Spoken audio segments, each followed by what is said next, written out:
like to invite my friend Aesop to the stage.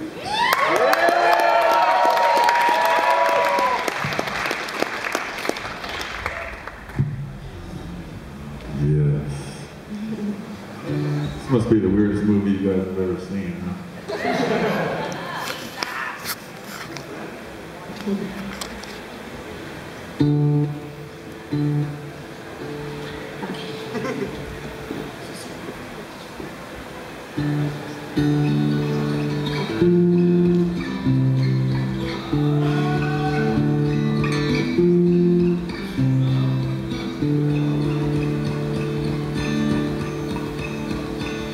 Have this new tattoo of which the story must be told about the night I almost overdosed 10 years ago.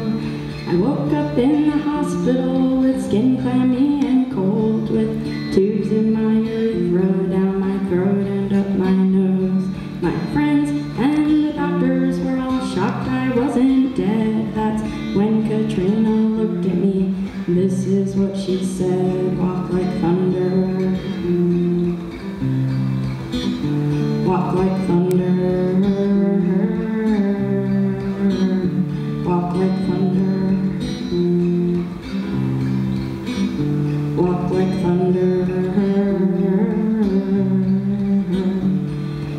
So I walked to the rebel spot. I walked all over uptown. I walked right side up and I walked upside down. I walked to Chetsamoka with my eyes fixed on the ground. Yeah, walked all over Chetsea Beach and kept the rocks we found. Then walked back to my parents' house. I walked back to my old bed. Yeah, I walked back and I walked fast past all the voices in my head. I walked with the sweats and I walked with the chills. I walked in New York City and I walked in Bedford Hills.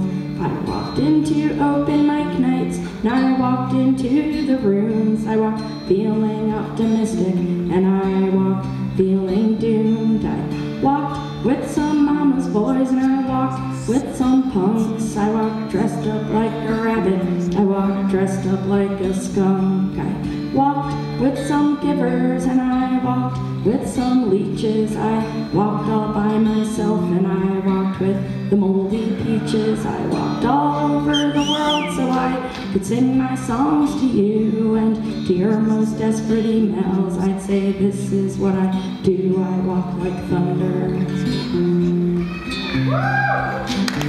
Walk like thunder. Walk like thunder. Walk like thunder. But at some point I got so comfortable that I didn't even realize that I'd started to crawl. Then my old friend Tommy died at 37 of a heart attack, and I cracked because people my age are not supposed to die like that. No, no, no, no, people my age are not supposed to die like that. He was the old manager of the Sidewalk Cafe. That place was a second home to me.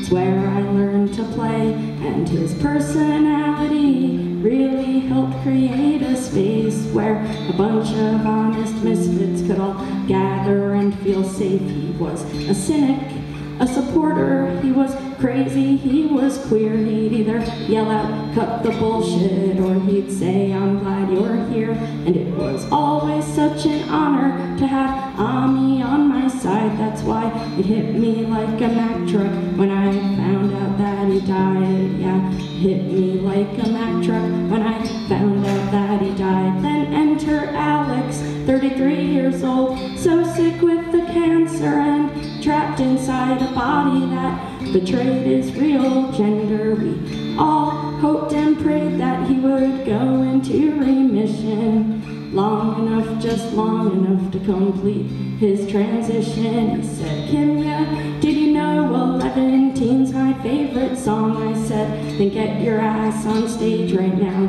you can sing along. That's the very first song I ever wrote all by myself. It's about angels and recovery and friends and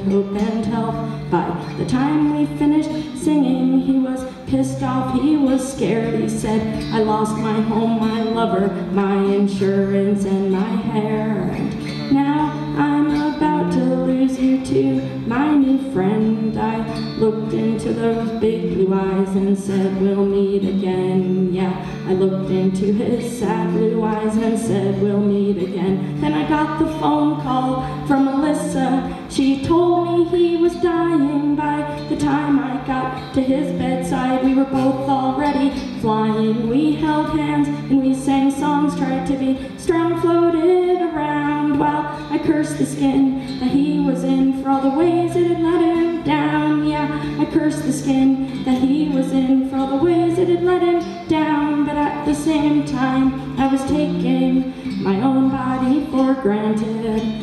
First I lost sight of my feet, then they became unplanted. And I never felt so stupid or so selfish or so sad. Yeah, my body had been good to me and I treated it so bad. Yeah, my body had been good to me and I treated it so bad. Then he said, Mama, I don't want my friends to watch me die. So I kissed his cheek, made him a shirt. Then I said goodbye, and they cremated him in the shirt that I drew of the two of us that said they're flying over E2. Now the silver pink ponies have my homie in their crew. So I tightened up my laces and knew what I had to do. I started walking again. I started walking again. I miss my friends. I started walking again. I started walking again. I miss my friends. Walk like thunder. Walk like thunder. Walk like thunder. Walk like thunder. Even creatures that haven't predisposed to systematically clinging together in the cold. Know the measure of a pack is not a question of the whole, but the individuals that bottleneck into the fold. On a Mars Black Sabbath, news from the Ministry of Make-Believe would reach a tarmac in Minneapolis, middle seat. Yesterday the cells inside his chest were growing baby teeth. Today a raven radiated vacancy. Wait, 2 years ago, a friend of mine called me to redefine all enemy kind. I'm at the hospital in 24 and no one knew the future. I take it everybody knows the future. Antibodies hatching in a hell and back with no room to maneuver. Like disappearing pills into the masticated fuchsia. I asked you how you feeling. You told me like a robot. I gave you a Nintendo. You gave yourself a mohawk. They let us wheel you down beneath the leaning tower flow charts. To be around your beats without a beeping sound of Bogart. And speak about whatever people speak about when nobody's acknowledging the obvious disease about to crowbar in. Deep, plain, slow, comatose and baggage. King of hearts to carry in jackals. And never got to sing us all his own swan song right. Coincidentally, the rebel in me walk like thunder. Walk like thunder.